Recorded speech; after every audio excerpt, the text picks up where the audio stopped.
RadioNext.tv on the Cool Groove site. We are here live in the studio, and we are about to go at it, man. We've got some young firecrackers up in here. Dr. Mark Eckel, Harold H.B. Bell, here on RadioNext.tv and the Cool Groove site. Warp and Woof Radio, yes, Comenius Institute. Yeah, absolutely. So Comenius, John Amos Comenius, the famous Moravian pastor, who actually believed that women should be educated. How about that? Wow. Yeah. Who would have thought that? He gave us the encyclopedia. He believed what was said in Colossians 1:17, by him, by Jesus, are all things held together. And so we bring in everybody around the Indianapolis area that is doing good, Titus 3 emphasizes to us. And today we have a couple of really sharp young people. Okara and Sammy are coming in from Harrison Center for the Arts, and they're going to tell us about their latest project. Okay, we're going to hear that after we come back. But you are listening to Warp and Woof Radio. Tell somebody to tell somebody. We've got some great information and great news for our young people, to our old people. And so you get ready and find out what you need to know here on the Radio Next. RadioNext.tv on the Cool Groove site, Warp and Woof Radio. Dr. Mark Eckel, Harold H.B. Bell, and we are just fortunate to have in studio Okara and Sammy. And I just dabbed them inspirational artists. Yeah, that's great. That's great. Well, you know something about artists. Oh, no doubt about it. Yeah, I do have a history working with talented folk, and I listen to some of their music we won't be able to play today due to parameters built around the music industry, and I say I appreciate you being safe with your product. Yeah. But we're going to find out how they work, how they tick. So yeah, absolutely. Man? Yeah. So, Sammy, Okara, we're really happy that you're on the show today. We want you to tell us about yourself, your family, where you graduated from, high school, your faith, your life experiences, which led you to Harrison Center for the Arts. Okay. I'll go first. I graduated from Solanco High School in Lancaster, Pennsylvania. I grew up in a Christian home. I'm the youngest of 5 children, so very loud, we really like to discuss in my family. And all of my siblings attended this college called Covenant College, and so I got to visit, got to know it, and I really kind of fell in love with the campus and the people there. And so I ended up at Covenant. And through friendships and connections there, I came in contact with the Taft family and Joanna Taft. And that was what led me to encounter the Harrison Center and the City Gallery and what they're doing there. I had a couple friends who had done songwriting internships there, and I got to hear their product and hear everything that they were doing in the city, and it was just very inspiring to me, and I really wanted to be a part of it. So I started talking to Joanna, seeing what was on the horizon, and she told me about this project that was stewing in her brain about these tours, which we'll tell you a little bit more about soon. So that was something that I really wanted to get on board with. I really liked what they were doing. I loved the musical aspect and the heart that was going into their projects. And that's kind of how I ended up here. Yeah, great. Okara? I was born and raised here in Indianapolis. I have been all around. My parents were young, and so we moved around. I went to different schools and that sort of thing. We finally settled here in the Lawrence area. And I was raised with music being one of the biggest focal points of our household, of our life. My father sings. Don't tell him I told you that. In his downtime, in his small studio, he sings. And so I was raised around music, all kinds of different music. And I was blessed that way to have someone who was open-minded in their listening, so that I got to hear all kinds of things that I could fall in love with and things that would lead me to other loves of music. So that's sort of how I was raised. I went to school. Lawrence Central is where I graduated. I spent my freshman year trying out rebuff, and I needed more music-wise, obviously, so I ended up graduating from Lawrence Central in the show choir there and surrounded by all those amazing student musicians. It's a really, really really, really strong mind you have to be able to do some of the stuff that my classmates were doing. And then I went to Xavier my freshman year. And again, I needed more music. Xavier's an amazing school, but I just needed more music-wise. So I ended up at IUPU Fort Wayne, IPFW, majoring in music, concentration in voice, and just really kind of going for it in that way without any sort of backup major or anything like that. So that was amazing. I met amazing professors, heard amazing music, and I really got to spread my wings a little bit as a musician. I had professors getting me gigs and recommending me to things. I got to do weddings with a professor. It was a really, really great experience for me as a student in music and as a lover of music, so that was awesome. I know that faith-wise, I was raised in AME churches. All of the elders in my family were in the African Methodist Episcopal. My parents as well. Eventually, when my parents started to do their religious discovery, their spiritual discovery, I was about 10 or 11 or so. So they were doing that. My mom was reading every book and talking to all the people. And so while they were doing that, I continued going to church with my grandmother, my Nana, and so I went wherever she went because she also preached. And then later, I did my own discovery outside of church, in my own mind, in my spirit. Found myself to actually be non-denominational, but my love of music always brings me back to church because that ministry is one of the most important feelings on stage.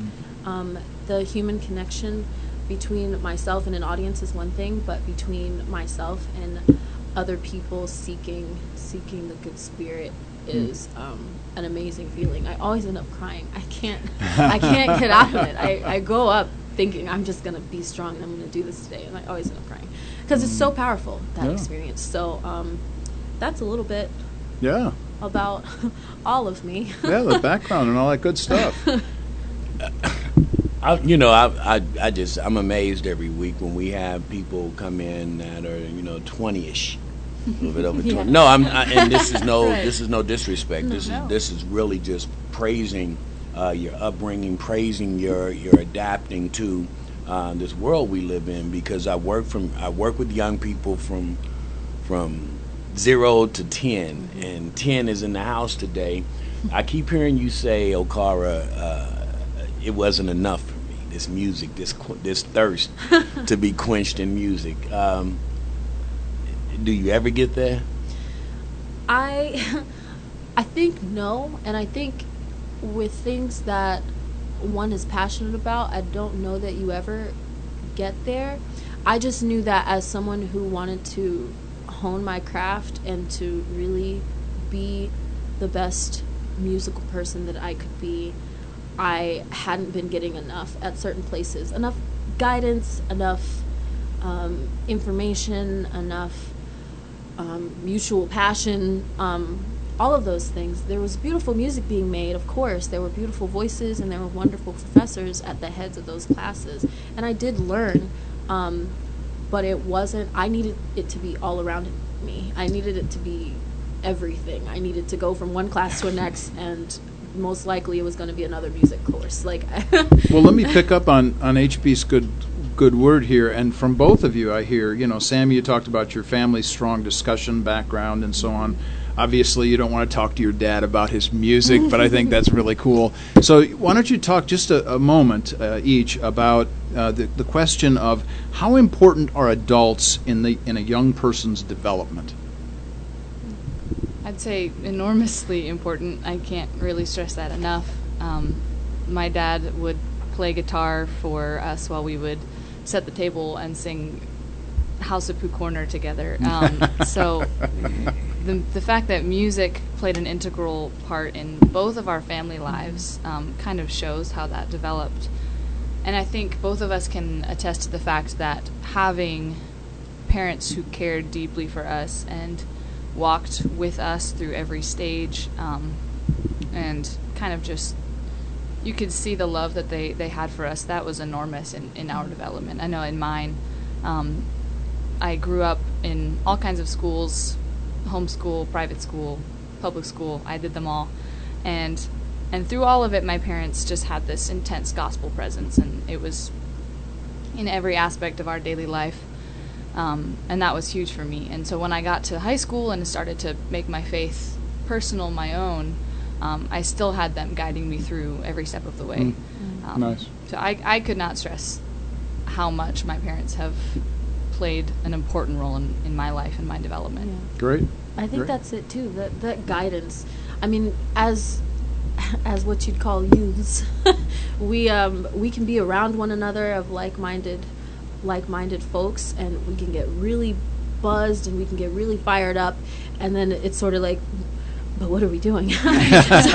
so having super supportive adults, guidance in our lives, I think is important for ourselves and those around us, especially those with strong passions. You need that sort of guiding light at the front, so that you can be fired up, but you can aim it. So that's been wonderful, and I can tell just talking to Sammie in conversations that we've had that's the way her family has been, and it's definitely the way my family has been. Very supportive. They're my absolute biggest fans, and Nice. and they've always got the best advice in mind because they've lived lives before us, obviously. So. And you've had not only your professors, you've mentioned your professors on numerous points, but Joanna, you've had her backing, obviously. You've met HB this morning. Here's somebody who you need to know in Indianapolis because he knows everybody, as we talked about. The adults that can give you the platforms that might be helpful to you and supportive to you. Because, I'm right with HB here. We're just all about pushing you all up because you're the next generation. That's what it's all about. So, man, this is pretty good stuff here, man. This is all. This is what we strive for. This is, we talked about agendas before the show, and our agenda is strictly to say, how do we give a platform to greatness like this in the room today? When we come back from this break, we want to find out a little more and find out the collaboration part. How does Sammie and Okara bring their two talents together and merge them to make magic happen? You are listening to Warp and Woof Radio on the Cool Group site.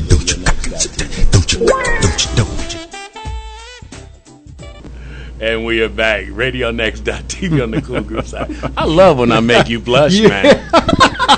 And I know Ma Eckel would probably just be SMHing right now. That stands for shaking my head, Mom, just so you know. I just found that out about 2 weeks ago. Okay. Yeah, my daughter told me. I'm telling you, man, we need to stream this thing live because the off-air is just so much fun. We're having a wonderful time, and our guest on the second hour has just arrived, and just a great show today. Sammie and Okara in here. Great young artists, great young minds in here. Mark Eckel. Yeah, let's take it away, man. So, ladies, this is all you now from here till 11 o'clock. Let's just start with the easy thing. Why did you want to become interns at Harrison Center for the Arts? For me, I got to encounter what the City Gallery was doing, and that's officially the branch of the Harrison Center that we work for. And they revolve around place-based art, and the purpose of the City Gallery, is to be a gallery for the city and about the city. It's pretty self-explanatory. So all of the interns work under them, and their projects relate to Indianapolis in some way. So I personally really have been thinking a lot about the concept of place and physical place, where we are put and what we're supposed to do with our presence. So I was really drawn to their mission of embracing the city and seeking what artistic and musical presence they could have and how they could help their fellow citizens to have the same eyes, to see their city in the same way as potential and beautiful and musical. So I just really loved what they're doing, and it relates a lot to my personal philosophy of music. So I was very excited about the potential to marry those two ideas in my mind in one project for an entire summer and get to work with incredible people in an incredible city, and really challenge myself and grow in that way. That's great. Great stuff. Well, I didn't exactly know all that was going on at the Harrison Center when I came in. My mother is a teacher at a school that's closely related to the Harrison Center and Heron High School, and they're all sort of a family. So I met someone who worked at the Harrison Center, Emily, and she found out that I was studying classically, and she thought, oh, we'd really like to use some of that influence. And I was excited because opera doesn't come up a lot, and they were really excited about my major and how I was trained. So I jumped on the opportunity. I think I was emailing back and forth maybe like a year before I actually got out of school and came back home. And then as soon as I got home, I emailed. I said, I'm back, I'm here, I'm ready, what are we doing? So I sort of went in more as an artist that needed somewhere to go and somewhere to be. Yes. Constructively. So I got into the Harrison Center, where the place-based art and place-based music was a huge part of what they do. And so it was the first time that I would have been writing anything place-based, so I was really intrigued, and I like the idea of looking at things with not just these are the buildings you pass every day, or this is the bus stop you see every day, but really thinking about the journey of that place and the people who went through it. And so that was really intriguing, as well as the fact that, again, I was an artist that needed somewhere to go and something to do. I'm working with equipment that I've never seen before, let alone used. Writing so much at a time where I had been studying classically, so I stopped writing, and I was only studying other people's music. So I'm writing so much, and I'm arranging, and I'm just really feeling like I'm doing what I've always wanted to do here at the Harrison Center, and I never, ever even imagined that this was how I would get to be doing it. Sure. I didn't even know if I'd ever have an internship because a lot of them, they're business-based, or they're heavy on mathematics, or you can work in hospitals before you become a doctor. So I didn't even know if I was ever going to encounter an internship for me. So that's the amazing way I sort of stumbled upon the Harrison Center and fell in love. It's so neat to hear the stories that you tell, both of you. The humanities-based emphasis that needs to happen in life, generally speaking, not just in your lives, but in American young people's lives, to kind of broaden them a little bit further. Let me just, for those who are listening, and also for those who will hear this podcast later, let me just kind of draw out this idea of place-based, which is what Okara was and Sammy both were talking about. That just simply means that your art is done in a certain locale, in a certain city, in a certain environment. And so you're doing your art, whether that be music, musical arts, or visual arts, or what have you, in that certain city or locale. And that's really a powerful and important idea. And not a lot of people get that. I think all of us are still kind of learning about those kinds of things. So that kind of leads us to helping us understand your summer project at HCA from beginning to end. So you all just take it away here. Tell us all about it. Well, okay. So it's a bit hard to describe. I'll do my best. When I first started talking to Joanna, she was very excited, and we both bonded over our love of the new musical Hamilton, of course. Okay. And that concept was just very fascinating to her, and she had these tours that she was doing. She had been doing it for years, of Heron High School and the Harrison Center, and they do them regularly for the students at Heron Summer Academy, but they do them for anyone that comes through. It's just a normal part of operation for the Harrison Center. And so what our project kind of became as it evolved is that we were to take this information, this historical, architectural context, kind of a textbook style information, and breathe musical life into it, so to speak, to create an entity that was dramatized and all-inclusive musical experience. And the way we were going to do it was by using silent disco headphones. This was a bit of a novel idea. So our task, I'll let you take over in a bit, our task was to write the music for these tours, to create the program for this overarching project, which we're just a small part of implementing tours all over the city of historical information, but set to music and set to that.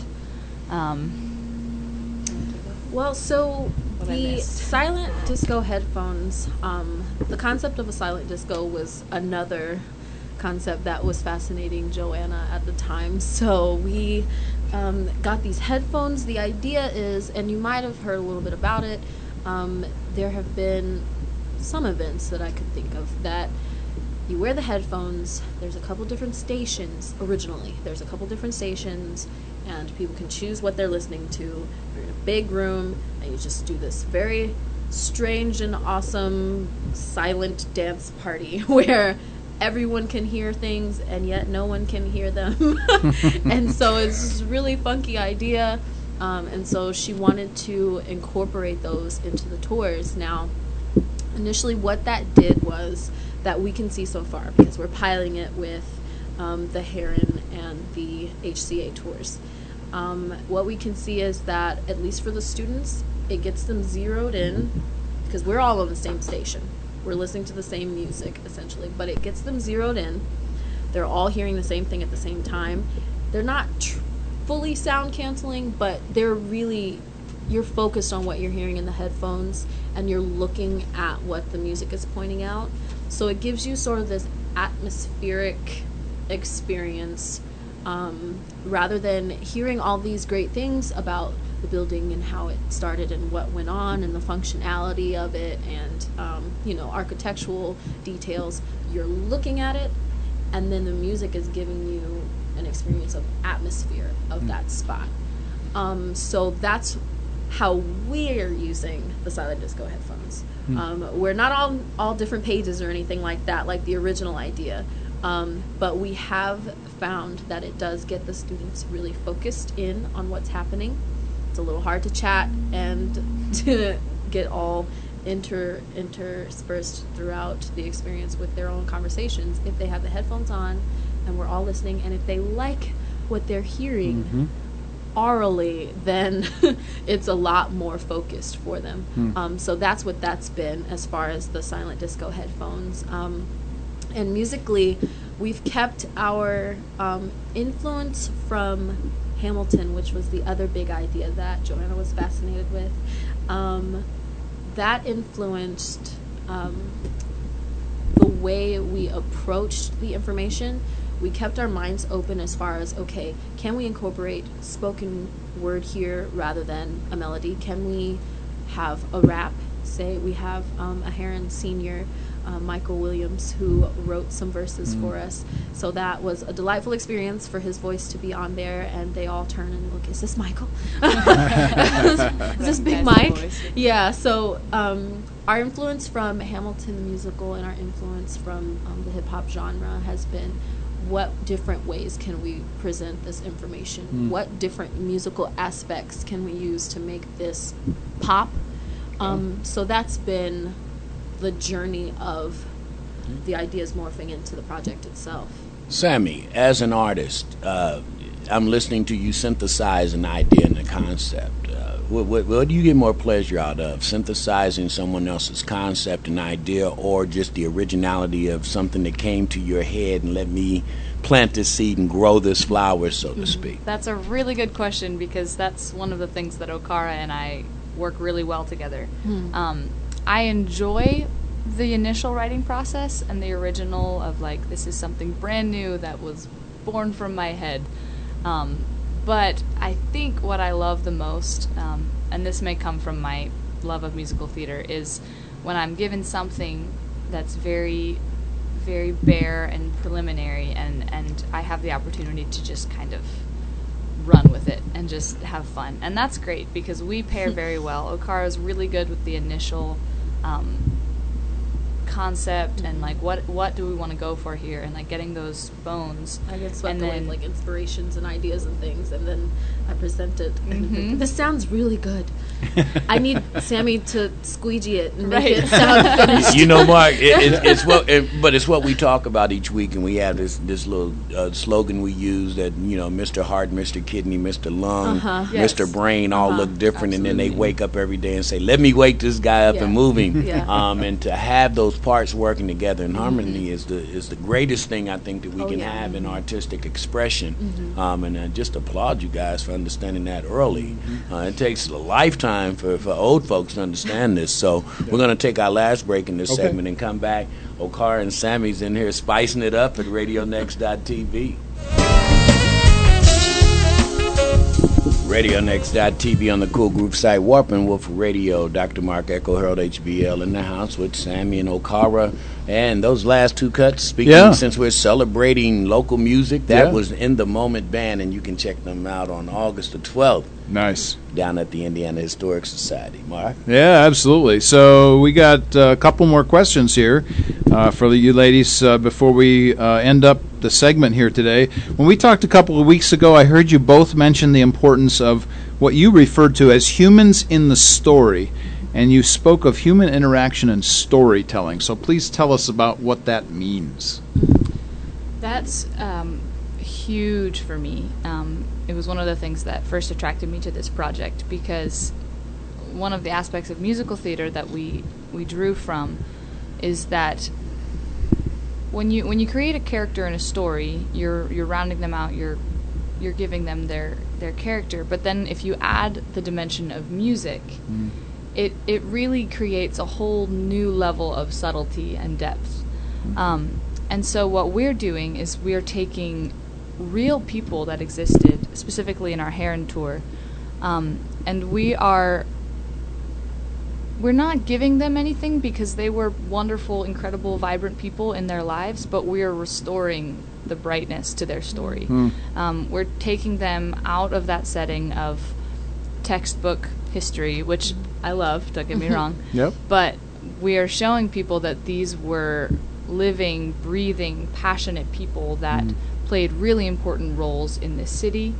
And an example of that is we have a song called Nobody's Fool about May Wright Sewell, and it's a bit anachronistic because we gave her the setting of a Motown power woman, R&B queen. R&B queen, yeah. So it's very much not historically accurate to what it would have been like, but as we read about her and we studied her, we just were captured by her vibrancy and her soul and her passion for the city and everything that she did. And so it was something that would translate well. It was something that would bridge that historical gap and help the people listening to our tours to realize how relatable she was and how much she could have been the person next to them on the street. And how they could be the next May Wright Sewell in Indianapolis, how they could champion arts and education and powerful things. So almost every aspect of our project is to bring this historical information and significance and bring it close and personal to the people listening to our tours and show them how personal, how human every aspect of it is. And that's at least my philosophy of what we've been doing. Yeah. Well, I think with any music, you're communicating. With any art form, really, you're communicating.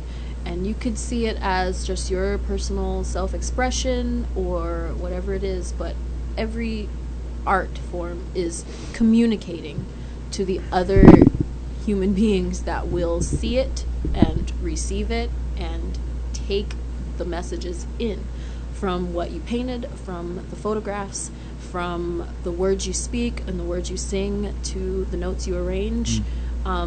They're receiving the communication, and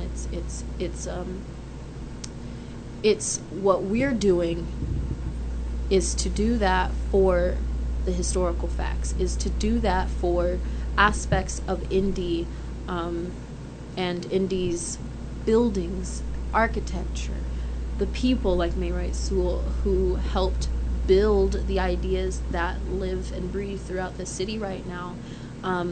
Like we tell the Heron students, you know, up the street where McDonald's is right now, Mayrite Sewell was running a classical girls' school. Now, not only was it a girls' school, so she was working to empower those girls the same way that she was forging through the city. Not only that, but the classical education was something that is a really special way of teaching students. So that was right up the street. Now it's McDonald's, but let me tell you about what it was before.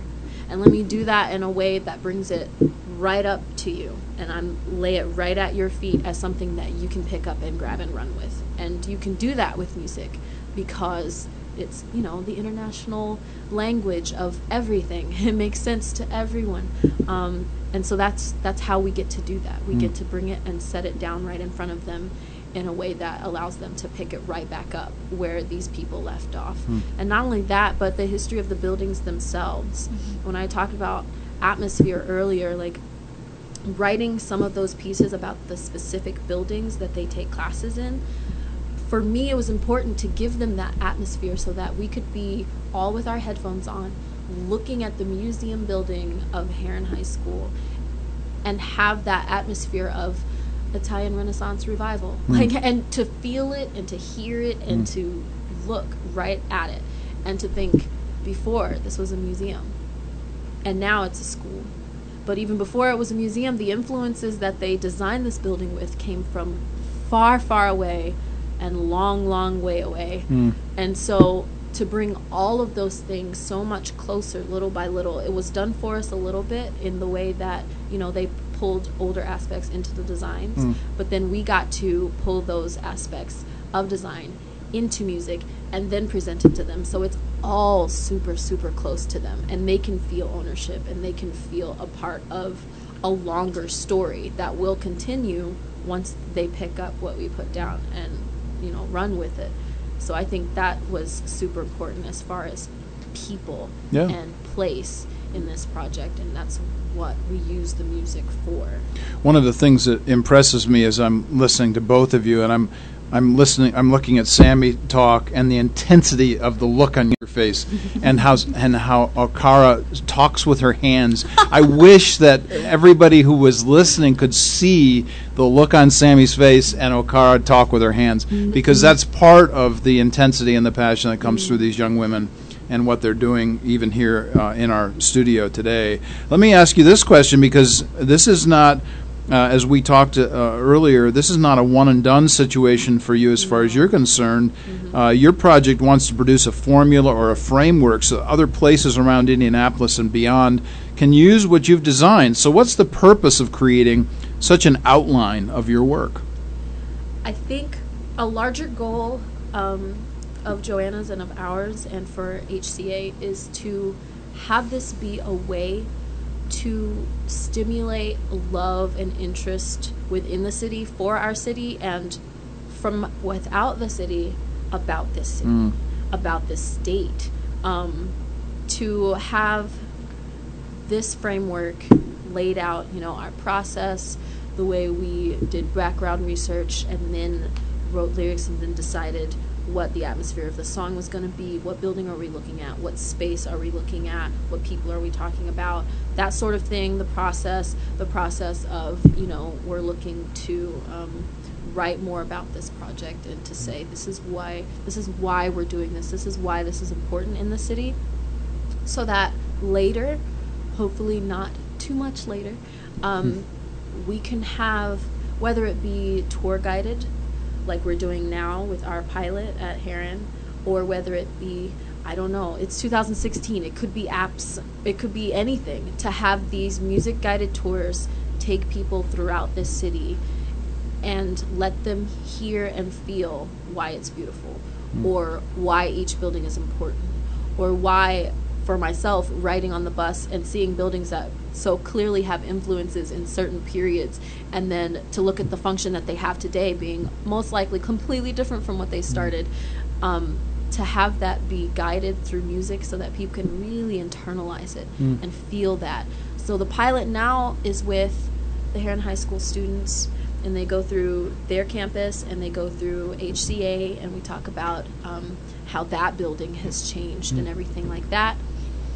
But we want everyone to do it. We want people to come in from out of town with their family and be able to, you know, follow this tour and learn about Indy and feel Indy all around them, and again, become a part of that story that way. So I think that's why it was important for this framework, or, you know, And an essential part of our plan is the visibility aspect. So what we would love, and is the plan, it's going to happen, is someone is walking down the street or on the bus and they look out the window and they see this group of people just like grooving down the street, doing their thing, laughing, having a blast in their own little world, and that spreads curiosity. It spreads an attitude through the city of what are these people doing? What is this energy that they're producing and sharing, which is somehow related to the city and the community they're a part of.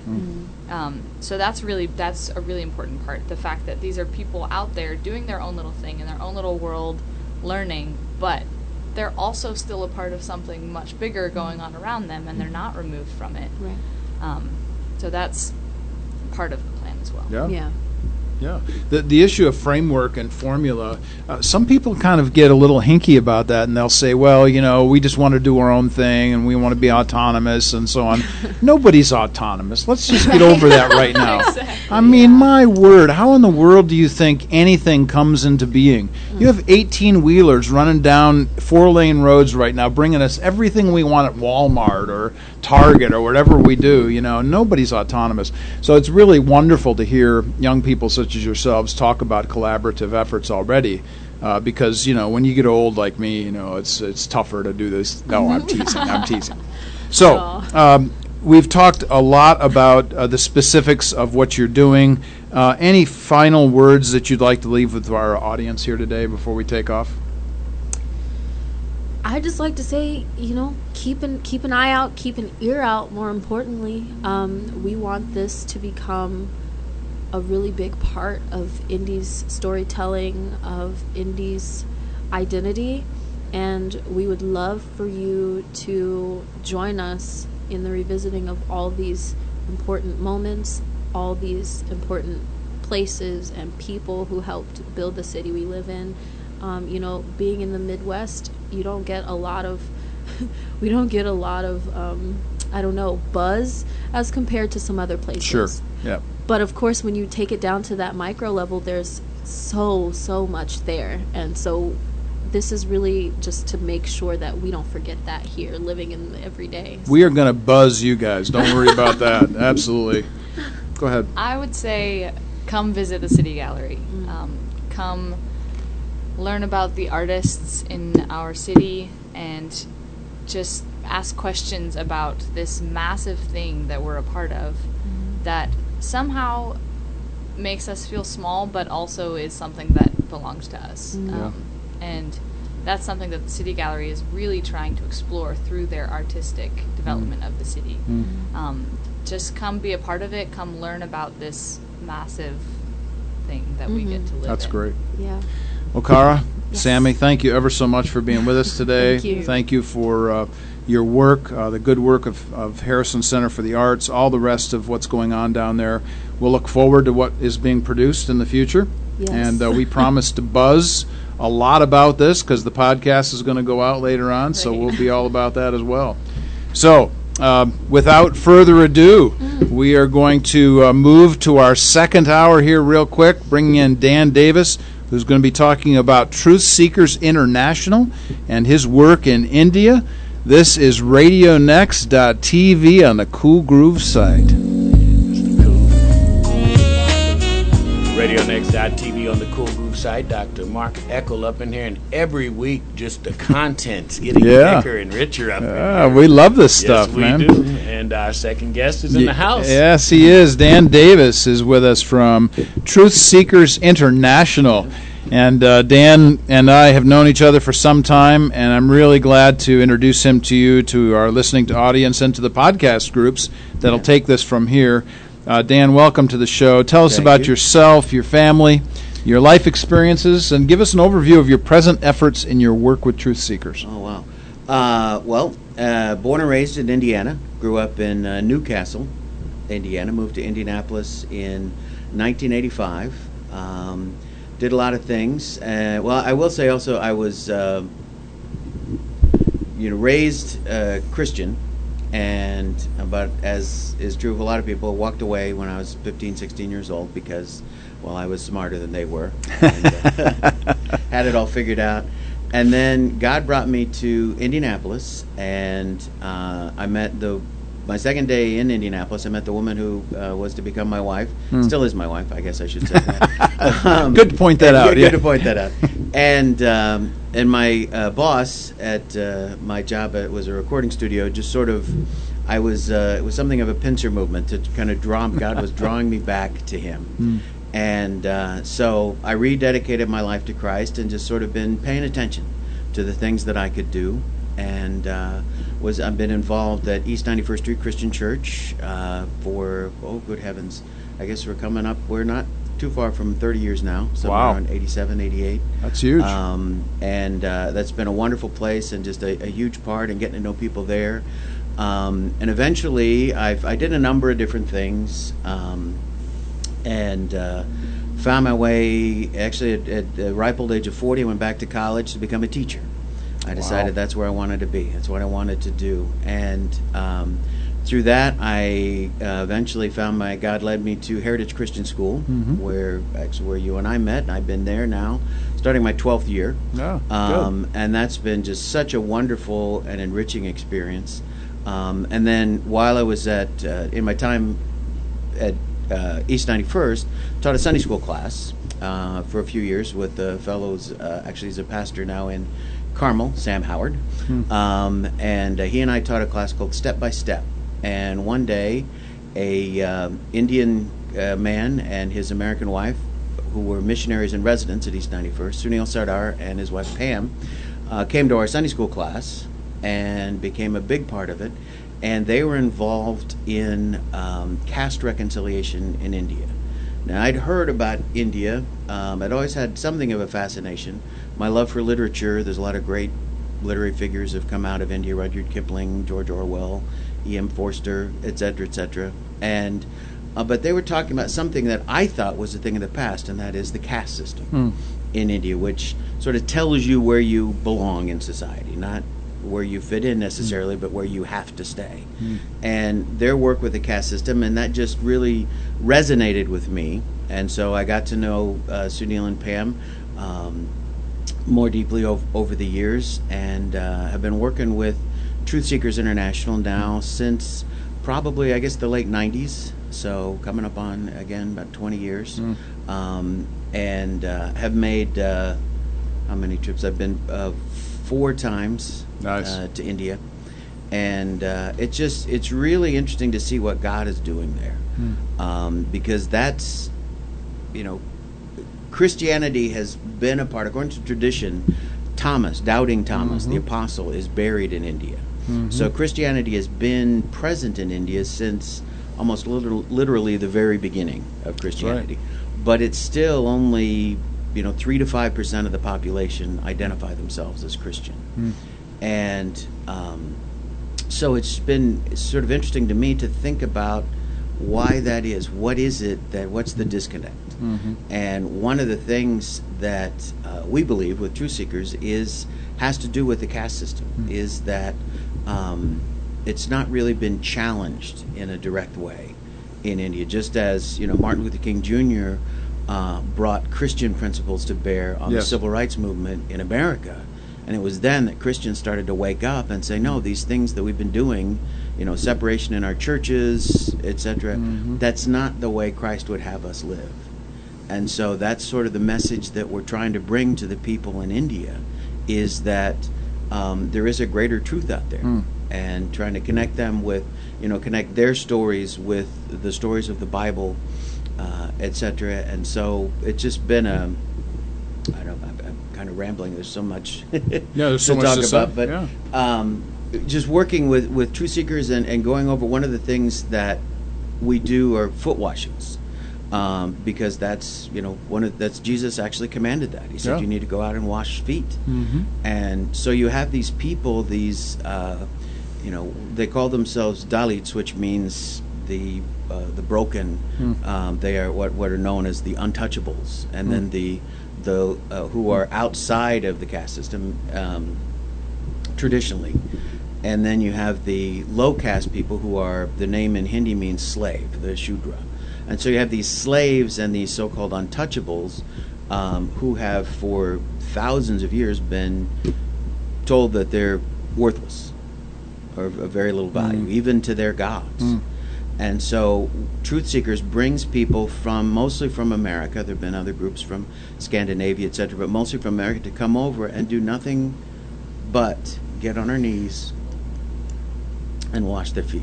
No, that's great stuff. And just the reaction, because a lot of these people have never had anyone. I mean, it's a lot of it has to do with, skin tone is important over there. The lighter skinned people are considered to be towards the top, etc. And so if you have, Americans coming over, white Americans coming over, getting down on their knees and washing their feet, and African Americans coming over and saying, freedom is for all people.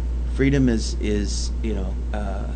important, and the lesson in America that we went from slavery in the 1860s to an African American as president of the United States in 150 years is a remarkable story. Right. And show them that, and it is because of the Christian principles upon which our nation was founded that became possible. And leaders like Abraham Lincoln, who was a Christian, Martin Luther King Jr., who was a Christian, who brought these truths to bear on our culture and made changes. And so that's the message that we're bringing, that Truth Seekers is bringing out, because it's very much grassroots. It's an Indian organization. It's not an American organization going over to India. We are partnering with efforts that were already begun in India.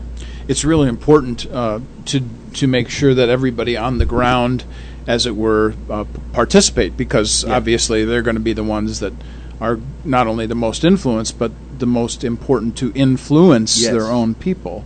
I wanted to go back to something you mentioned, wrote down a couple of words here, that the words that you used were broken, which means were connected to a word that means untouchable, and then Hindi, which means slave, and the idea of worthlessness. When you hear those kinds of words, and then, of course, you're talking with folks in your ministry, do you connect this to everybody's story, to the fact that we're all broken in some way, that we all in some way feel worthless, or is there something so different and distinct about the Indian culture? I think the Indian culture is very distinct, and it's the lowest level. There's 4 levels of the caste system of Varnas. The highest being the Brahmins, which means priest, and then the lowest level are the Shudra, which is the word for slave, or basically anybody who works for a living is Shudra. America, we value in manual labor. Anyone who works with their hands, anyone who puts in a good day's work, we consider them to be honorable. In India, you need to be ashamed of yourself. Wow. If that is what you do, that is who you are. And so Indian culture is it's upside down in that sense, in a lot of ways.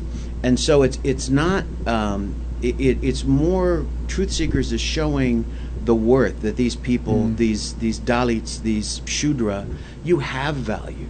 You are children of the King. And because of our love for Christ, we're going to come over and express that love to you. We're going to honor Christ by honoring you, by giving you dignity, by helping to show. One of the comments that the guest in the last hour made, she talked about restoring the brightness to the stories of people in and around Indianapolis. Well, there's people in India who there is no brightness in their story. It's been quenched, it's been covered up. And so one of the messages, one of the missions of Truth Seekers is to reveal the brightness in their story, to show them that you have honor, you have dignity, because again, you are a child of the king. Yeah. You grow the food that feeds the Brahmins, even though the Brahmins might tell you that you're supposed to be ashamed of yourself because your fingers are in the dirt. You're providing food. What could be more important than that? What could be more dignified than being a farmer, being someone who produces, or artisans, sculptors, carpet makers, carpenters, etc. That trying to show them the value that they have, because they are children of the king. Yeah, this idea of how we are so disconnected in our own thinking from what we see around us in an Indian culture really takes some time to even kind of grasp in a general sense. Yes, we have divisions in our culture. Yes, there are certain groups that are have difficulty getting along with other groups. I think that's a general human thing. But would you say that the caste system is unlike most every other system in the world that we see around us? I would say definitely, because it's a tricky conversation to have, because caste was outlawed, so to speak, by the Indian Constitution in 1947 when they got their independence from Great Britain. But just like, racism is outlawed in the United States, but we encounter it every day. Every day, yep. And both institutionally and in private. Yep. It's not an official stance of anybody. It can't be. Right. But still, it affects. So it's the same is true in India. And there are people, I've read some things about how textbooks, there was a big discussion in Texas, how textbooks that discuss Hinduism, for example, the religion from which the caste system comes, how that's presented, and there are people of Indian descent in Texas who are saying, no, this is not at all, how we are. This is discounting, various things of value. But caste has a legacy in India, whether it is officially recognized or not. There is that legacy. There are people, in the names that they're given and the various traditions and just the things that you see, the way people interact. And so it is unique, because we have class systems in Europe. There is a sort of an unofficial class system in the United States, but you can move. You can rise up. There are people who, came to America. Their ancestors came to America as convicts, as the refuse of Europe. Yes. But are now billionaires and now at the top of our society. And every day we hear stories of people from very humble beginnings who rise up to positions of respect and honor, etc. But the stories that I have heard in India are, if you come from, the Shudra, if you come from the Dalits, it doesn't matter how much money you have. You're still considered to be unequal.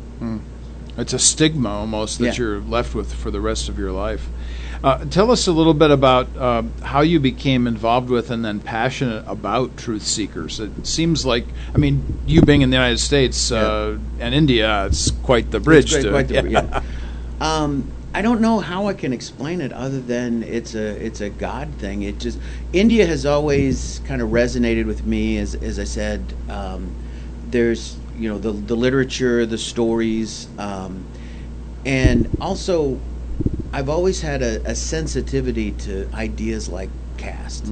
I remember, I don't want to go too deep into it, but there was a series of fantasy novels I was reading as a young teenager, and there was several references to some group of people who were, the kitchen drudges or whatever they called them. And I just remember thinking at the time, well, why do they have to be, how come everybody isn't sharing in the efforts? How come everybody isn't participating in all these wonderful things that are happening with the quote-unquote stars of the story? And I just, stopped reading that particular series because I found that so aggravating. And so just somehow God has always placed in my heart a sensitivity to the idea of caste, wherever that came from. I came from a very working class background. My father was a police officer in a small town in East Central Indiana and worked 2 and 3 jobs at a time just to raising 4 kids, etc., etc. And there certainly were times in my growing up that I felt outcast, if you will. And so I really don't know how I can explain it. Just there's always been a sensitivity, and then getting to know the people and hearing the stories of a man who, because his family worshipped the monkey god, he had to sit on the steps outside the classroom to hear the story, to hear the lessons. He was not allowed in the room. And this is a man, he's alive today. So this can't have been all that long ago. Or another man who was from, the low caste, lowered caste, as we like to say, because it's something that was done to them, not something that is a part of them. And he bought a cup of tea at a chai stand. And through conversation, the owner of the chai stand learned that this man was, lower caste. And he tells the man, "You have to buy my chai stand. You have polluted my chai stand. You have to buy me out." And the man said, "Well, if necessary, I'll pay for the cup that I'm using." And the fellow was like, No, you have to pay." And a dog comes up, and the dog relieves himself on the leg of the chai stand as the two are talking. The owner of the chai stand pays no attention to what the dog is doing, but he is talking to this fellow human being, this child of God, and saying, "You are lower than this dog's urine in terms of my cleanliness." And those are the stories that just break my heart. And so I had to get involved and try to change. That's a those passion, stories. man. There's no two ways about that. Man, we're going to take a break, and when we come back, we're going to talk to Dan about some more of his stories, and especially the importance of contextualization. How do you make the connection between one community and another? This is Radio Next on the Cool Groove site. Well, we are back. We are here at Warp and Woof Radio, sponsored by the Comenius Institute. Dan Davis in the house here with us today, and we are chatting about Truth Seekers International and your work in India. You've already mentioned to us that you have taken many trips to India and the work that's going on there, but I really wanted to kind of focus on your special relationship with the founder of Truth Seekers. So why don't you talk about that? The founder of Truth, the modern Truth Seeker Society, as we call it, is my dear friend and brother Sunil Sardar. And Sunil is a third-generation Christian Indian. His grandfather was brought to salvation by two single young women with the, I believe it was the Free Methodist denomination, who went and set up a tent at a tiny village, remote India, and just preach the gospel. Nice. And so Sunil was brought up, in a more or less Christian community, and he married an American woman, Pam Sardar, and they had a ministry called Din Bandhu, which is a Friend of the Poor, and they were a church planting ministry. And they had a translation of the Gospel of John that they took to this tribe, because there are, the so-called outcasts, or the Dalits, include what are known as tribals, which mean, they're outside the quote-unquote caste system. They're not necessarily of the Hindu faith, but they're so they were, trying to reach out to these people. So they gave them a translation of the Gospel of John in their language. And they went off and they read it, and they came back and they said, "No, thank you." Oh, wow. And Sunil was a bit shocked. So, "What do you mean, no thank you?" That's just "no thank you" is an interesting response to this. And they pointed to the name, the way God, the idea of God, or the character, if you will, of God, was translated into their language. And they said, "We know this God, and he hates us." Oh. And so we're not in, it would be a lateral move to go from, what we're currently doing to what you're talking about. And so Sunil found that quite surprising. And it turns out, as he learned, that the way, when the, European missionaries went to India, they went to the most educated people in society, which were the Brahmins, the people at the top of the then dominant caste system, And they said, help us, we need you, please translate this for us into your language so that we can reach your people. Sure. And they did. And you also would have scholars, maybe European non-native speakers who would do the translating, and they're looking, in their dictionary, what's the word for God? Well, the word for God is this, which is actually a name of a Hindu god. And so that was how the Bible was translated. And so Sunil saw that perhaps that's one of the reasons why Christianity has not taken root in India as it has in so many other, virtually every other nation throughout the history of the world. And so he began... Well, let's just pause there and say, how important is translation? Absolutely. To know what it is that you're saying. The contextualization that you mentioned earlier, that we need to make sure that the way we're presenting this message is a way that these people are going to respond to. There you go. And they're not going to see, well, you're telling me the same stuff that these other people are telling me, so it's no advantage to me to follow what you're saying versus what they're saying. And so with my background, in literature as a teacher, etc., that was very important to me to help get this story out there in its proper context. And finding ways of connecting these people and in ways that they can respond to, because we all like to know, how does this story impact me? Whatever story we're hearing, how does it impact me?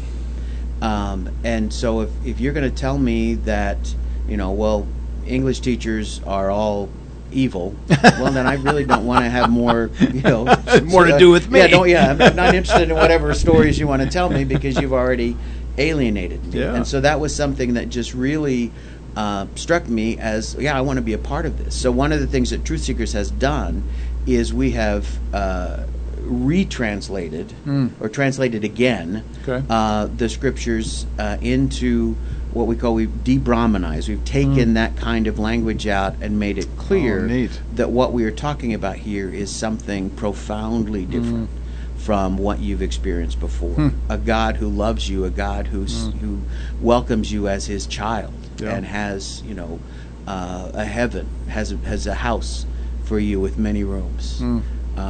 And so finding ways to very much with the original intent of Wycliffe and Tyndale and the first translators of the Bible into vernacular English, is that we want it to be something that everybody can read. I believe it was Wycliffe who said, I want the plowboy to know as much of the gospel as the bishop. And so we're going to put it in a language that they can understand. Even if you're illiterate, the King James Bible, for example, has a rhythm that makes it really very easy to memorize, very easy to speak and have people respond to it. And so that was one of the projects, which we're coming near the end of that project of translating the Bible in a way that gets the truth of God's message.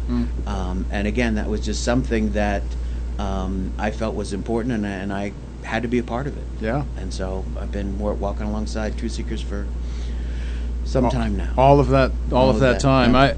I'm just impressed again, and this is going to come as no real shock to you, because you know me in this way.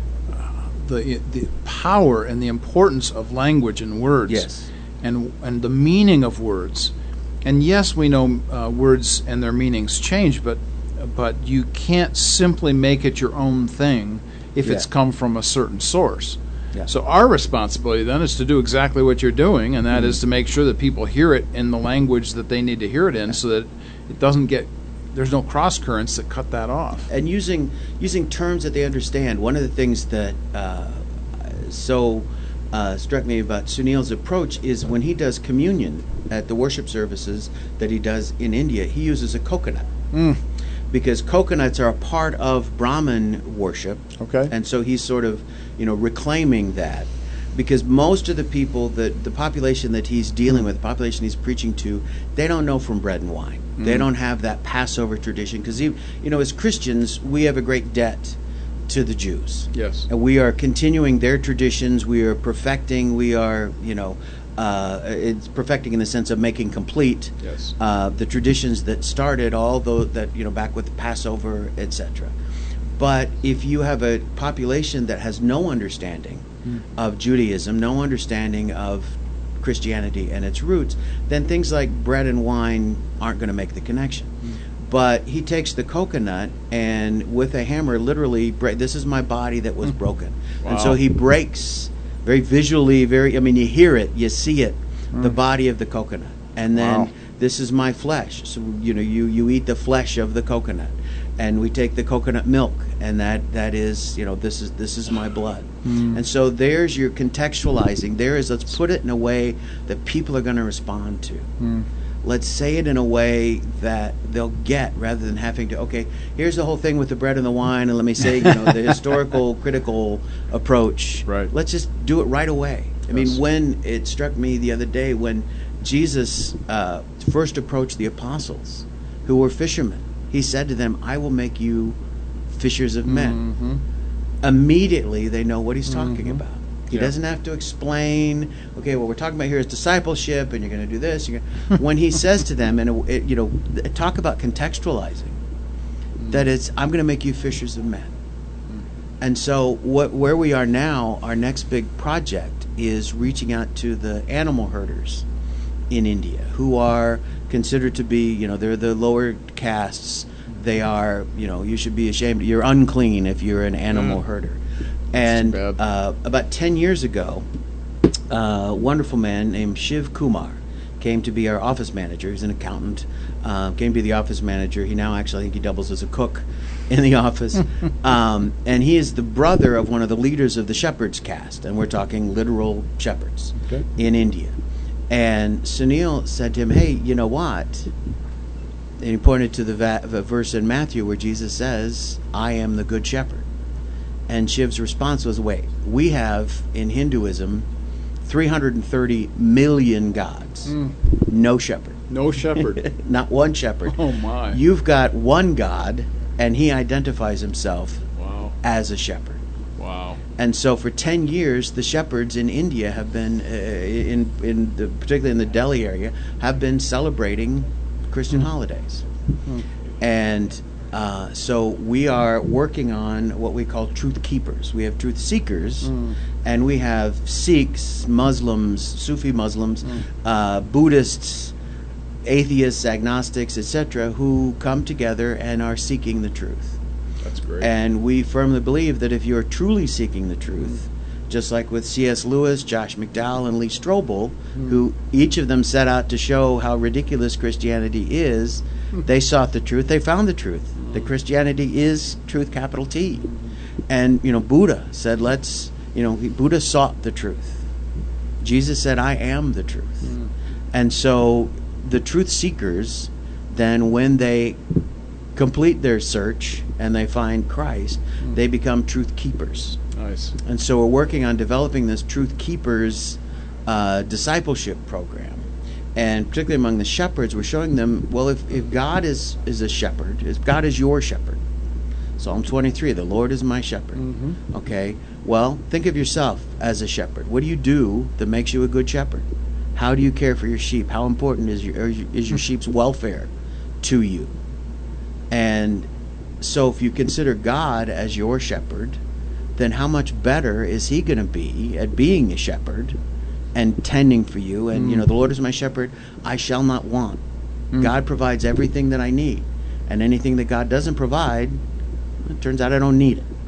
Let's make this connection between contextualization and culture and the importance of understanding the whole Bible in a different way than perhaps we have in the past. And let's pick up on this idea that you and I have talked about in the past with Kenneth Bailey. Yes. And his book and his influence, and how helpful has he been in this whole realm of thought? Well, it's actually... I should have mentioned I plagiarized a bit there. I apologize. The whole thing about Psalm 23, that's a connection that Bailey makes in his book, The Good Shepherd, which is sort of the kind of providing the basis for this discipleship curriculum that we're developing. And the book, The Good Shepherd, he uses 9 passages in the Bible from Psalm 23 through 1 Peter, which talks about the shepherd. Passages in the Old Testament which say, a good shepherd is coming. There is a good shepherd, and a good shepherd is coming. That there have been bad shepherds in Israel, and God says, I will send a good shepherd. And then we see Jesus completing that story Yes. when he rises up and says, I am the good shepherd. I am that shepherd that was promised in Ezekiel and Jeremiah. I think hopefully I've got the books right. I know You're good. Okay. You're good. Yep. I didn't bring out, I have my notes with me. And so we take that, and the things that he says of it shows how this story is told, and how throughout the Bible, God is using imagery, or the writers of these books of the Old Testament and the writers of the Gospels and Paul and Peter in First Peter, are using imagery that people are going to understand immediately. We see shepherds. If I'm not a shepherd myself in first century Palestine, I see shepherds every day. And I know how they work, and I know how they act. And so if God is doing these things for his namesake, which is, as Bailey explains it, his reputation as a good shepherd, I'm doing these things, I'm taking care of my sheep because I want to be seen as a good shepherd. I mean, it's good for my sheep, but it's also good for me, so that I will have, I'll get more sheep if I'm a good shepherd. Yeah. And so we take these stories and we point out again, this is how you live your life every day. And this is how God sees you as well. Just as you are good to your sheep, God is going to be good to you. And just as you see a shepherd who is, treats his sheep badly, then eventually he's going to lose his job, or his flock is all going to die. Yeah. Well, nobody wants to be that shepherd. Right. Nobody wants to be a sheep in that shepherd's flock. Yeah. But we look at the images that we have and the stories that we have, and this is a way that we can connect with people. When you think about these kinds of things like I am the good shepherd, it strikes me as pretty important to say that there are lots of metaphors in the New Testament that are used. The idea that, for instance, we should be all invested in one way or another in providing people light, for instance. But there is no other connection to shepherd. Jesus is the good shepherd. Yep. There is no other shepherd. There is no other door. There's only one door. So Kenneth Bailey and his book, Seeing the New Testament or Seeing Jesus Through Middle Eastern Eyes, is a pretty important book, and an important book really even in your own study. Talk to us a little bit about this curricular development that you're going through and why that is going to be really the future of what you see going forward.